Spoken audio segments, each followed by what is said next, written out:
आज एक बार फिर हम रिजर्वेशन के बारे में बात करेंगे। साथ ही मैं कुछ ऐसी योजनाओं के बारे में बात करूंगी जिसमें कि गवर्नमेंट हमें बिना कुछ काम करे हमारे अकाउंट में पैसे डाल देती है।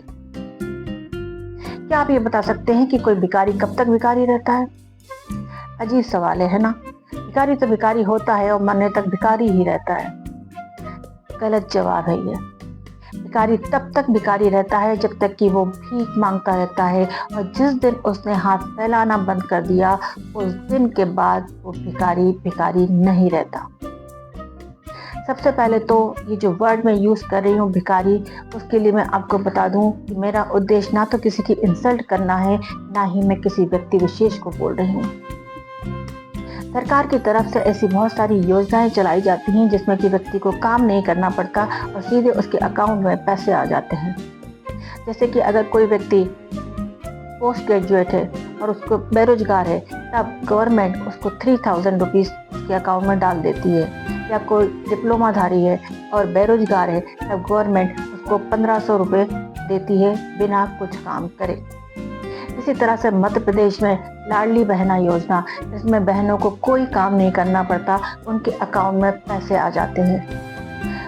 बिहार की स्वरोजगार योजना, जिसमें कि महिलाओं को रोजगार के लिए अभी इलेक्शन के जस्ट पहले 10,000 उनके अकाउंट में डाले गए। इसके अलावा यूपी की सुमंगला योजना है। अगर मैं इन सारी योजनाओं के बारे में बात करने लग जाऊंगी तो 1 से 1.5 घंटे 2 घंटे तक का वीडियो आराम से बन जाएगा। लेकिन मैं यहाँ इन योजनाओं के बारे में बात करने नहीं आई हूँ। मैं ये पूछने आई हूँ कि ये जो गवर्नमेंट रोजगार के नाम पे या स्वरोजगार या स्व उद्योग के नाम पर जो उन्होंने 10,000 डाले, तो कितनी महिलाएं उद्योगपति बन गईं। और ये बहनों के अकाउंट में जो पैसे आते हैं उससे बहनें कितनी लखपति बन गईं। उनके भाई तो अरबपति हैं, अरबपति से भी ज़्यादा ही हैं, तो बहनें कितनी लखपति बनी हुई हैं। या हमारी बच्चियों के भी अकाउंट में पैसे आते हैं, उनको शादी के लिए भी कुछ कुछ अमाउंट मिलता है। तो इन सब से उन बच्चियों का, उन महिलाओं का क्या क्या फ़ायदा हुआ है, इसके बारे में मैं आपसे पूछने आई हूँ। अब ये जो योजनाएं चलाई जाती हैं जिसमें कि बिना कुछ काम करे अकाउंट में पैसे आते हैं, तो इसमें से ज़्यादातर अमाउंट तो उन्हीं लोगों के खाते में चला जाता है या फिर उन्हीं की बहनों के अकाउंट में चला जाता है, जिससे कि वो बहनें बाद में किटी पार्टी कर लेती हैं या शॉपिंग कर लेती हैं। अब मैं ये भी नहीं कहने आई हूँ कि वो जो महिलाओं को पैसा मिलता है उस पैसे का महिलाएं करती क्या है। मेरा सवाल ये है कि क्या गवर्नमेंट महिलाओं के लिए रियल में चिंतित है? क्या वो वास्तव में उनकी प्रोग्रेस करवाना चाहती है? अगर हाँ, तो वो ये फ्री में पैसे देने के बजाय वो हर 1 किलोमीटर पे कुछ ऐसे सेंटर क्यों नहीं बनवा देती जहाँ पर महिलाओं को, पुरुषों को कुछ काम सिखाया जाए जिससे कि वो लघु उद्योग चला पाए। तो ये जो 1000, 1500, 2000 रुपये देते हैं, उसकी बजाय वो 1500 की जगह 15,000 कमाने के लायक भी हो सकते हैं, आत्मनिर्भर हो सकते हैं। और इन योजनाओं को गवर्नमेंट फ्री में क्यों नहीं चलाती है जिससे कि वो कुछ काम सीख पाए? लेकिन गवर्नमेंट ऐसा नहीं करना चाहती, क्योंकि वो चाहती है कि आप उनके ऊपर निर्भर रहें। और साथ में गवर्नमेंट ये नारा भी देती है कि हमें आत्मनिर्भर देश बनाना है। तो इस तरह से दान दे दे के, या एक्चुअल वर्ड बोले तो भीख दे दे के, कौन सा देश आत्मनिर्भर बन सकता है? उसी तरह से रिजर्वेशन की बैसाखी पर चलकर कोई भी देश कैसे आत्मनिर्भर बन पाएगा? ये जो रिजर्वेशन मिलता है और जिनको रिजर्वेशन मिलता है, क्या उन्होंने कभी ये सोचा है कि क्या गवर्नमेंट रियल में उनका प्रोग्रेस चाहती है? अगर गवर्नमेंट रियल में उनकी प्रोग्रेस चाहती होती तो गवर्नमेंट ने एक रूल बना दिया होता, सभी के लिए समान शिक्षा होगी और सभी को फ्री में शिक्षा दी जाएगी। अब यहाँ पर क्या होता है कि एक तो लोअर कैटेगरी वाले स्कूलों में बच्चे पढ़ रहा है और एक हायर कैटेगरी में स्कूल में पढ़ता है, साथ में एक अच्छी कोचिंग में भी जाता है, और इन दोनों बच्चों का कंपटीशन एक ही साथ होता है, और उस समय जो पेपर मिलता है वो भी एक ही पेपर होता है दोनों के लिए। तो बताइए कैसे वो बच्चा जिसकी एजुकेशन प्रॉपर नहीं हुई है उस कंपटीशन में पार्टिसिपेट कर पाएगा? अगर गवर्नमेंट वास्तव में आपका भला चाहती होती तो वो रिजर्वेशन देने के बजाय सभी के लिए एजुकेशन सभी जगह पे फ्री कर देती, जहाँ पर सबको एक समान शिक्षा दी जाती। जब एक जैसे बच्चे पढ़ने जाएंगे तो उनका रिजल्ट भी एक ही समान आ पाएंगे। या यूँ कह सकते हैं हम कि वो बच्चा जितनी मेहनत करेगा उसके अकॉर्डिंग उसको रिजल्ट मिल पाएगा। लेकिन ऐसा नहीं होता है। गवर्नमेंट ये सब नहीं कर रही है, करना भी नहीं चाहती है, क्योंकि जब तक कि हम बटेंगे नहीं तब तक उसका फायदा नहीं होगा। गवर्नमेंट चाहती है कि हम हिंदू, मुस्लिम, सिख, ईसाई, ये तो ठीक है, 4 कास्ट हो गई है ना, इसके अलावा हम पिछड़ी जाति हैं तो हम ये हैं तो हम वो हैं, उसमें भी हम बटे हुए रहें। हम जब बटे रहते हैं तो हम एक दूसरे को ही दुश्मनी की नज़र से देखने लग जाते हैं। हम कभी भी किसी अन्याय के खिलाफ एक साथ खड़े होकर आवाज़ नहीं उठाते हैं, और यही मोटिव होता है हर गवर्नमेंट का। क्योंकि अगर हम इकट्ठे हुए तो उनको हमारे लिए काम करना पड़ेगा, लेकिन काम गवर्नमेंट नहीं करना चाहती। उसका एक एक काम होता है कि जो भी गवर्नमेंट सत्ता में होती है वो और उसके लोग कैसे अपना घर भर लें, क्योंकि क्या पता नेक्स्ट टाइम उनको मौका मिले या ना मिले। इसलिए आज मिला है तो आज भर लो। और ये तभी संभव हो सकता है जबकि हम बटे हुए रहेंगे जातियों में। हमें तरह तरह की योजनाओं का लालच दिया जाता है, हम वो पैसे लेके खुश होते रहते हैं। या कभी सोचा है आपने ये जो पेट्रोल 40-50 रुपए लीटर तक हमको मिल सकता है, वो हम 100 से ज़्यादा पैसे क्यों देते हैं? वो बाकी का पैसा कहाँ जाता है?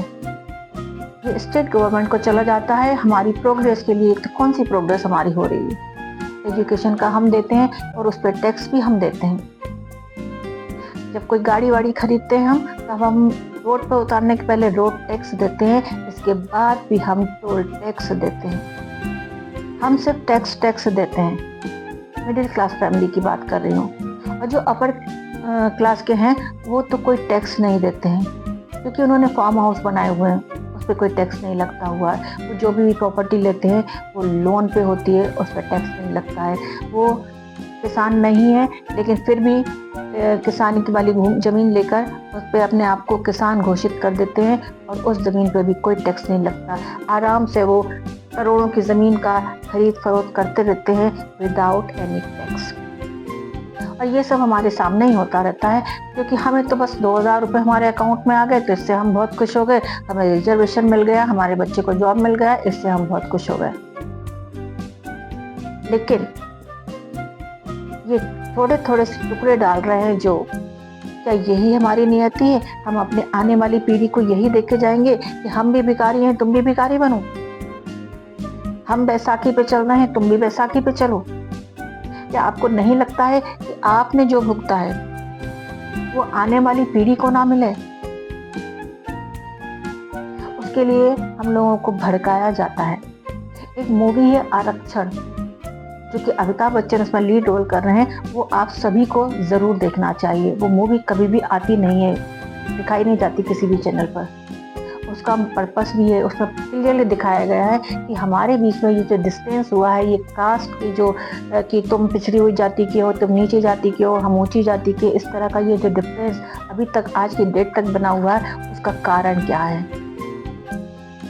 उसका कारण भी यही है कि रिजर्वेशन दे देते हैं, तो जब रिजर्वेशन मिलता है तो कम नंबर पर जो बच्चा आगे बढ़ जाता है और ज़्यादा नंबर वाला बच्चा पीछे रह जाता है, चाहे वो गरीब हो या अमीर हो या किसी भी और दूसरी जाति का हो, तब उसके मन में नेचुरली उस व्यक्ति के लिए घृणा ही होगी, वो उससे द्वेषी रखेगा।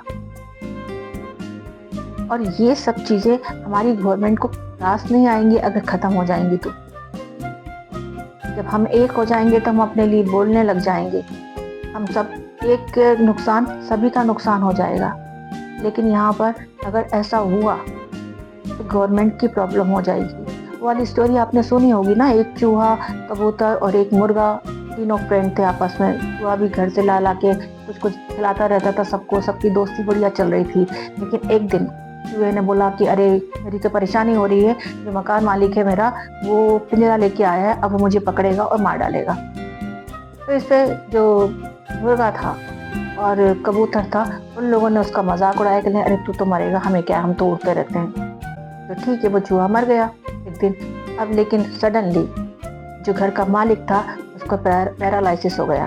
पैरालिसिस हो गया तो लोगों ने सलाह दी कि कबूतर के खून से मसाज की जाएगी तो जल्दी ठीक हो जाएगा।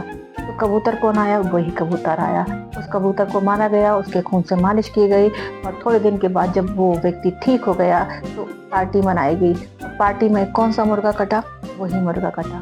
अब ये चूहा, मुर्गा और कबूतर, ये हम ही लोग हैं। अगर वो लोग इकट्ठे होते तो कोई भी नहीं कटता, कोई भी नहीं मरता।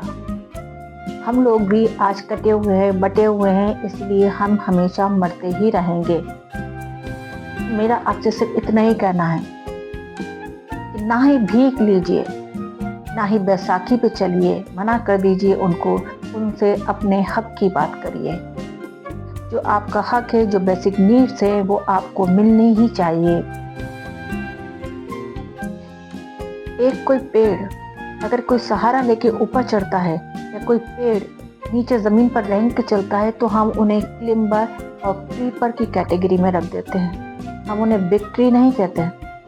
तो हम भी तो वही रेंग रेंग के चल रहे हैं, वही सहारा लेके ऊपर बढ़ रहे हैं। तो हम किस कैटेगरी में हैं? वही क्लिम्बर और क्रीपर की कैटेगरी में ही है ना।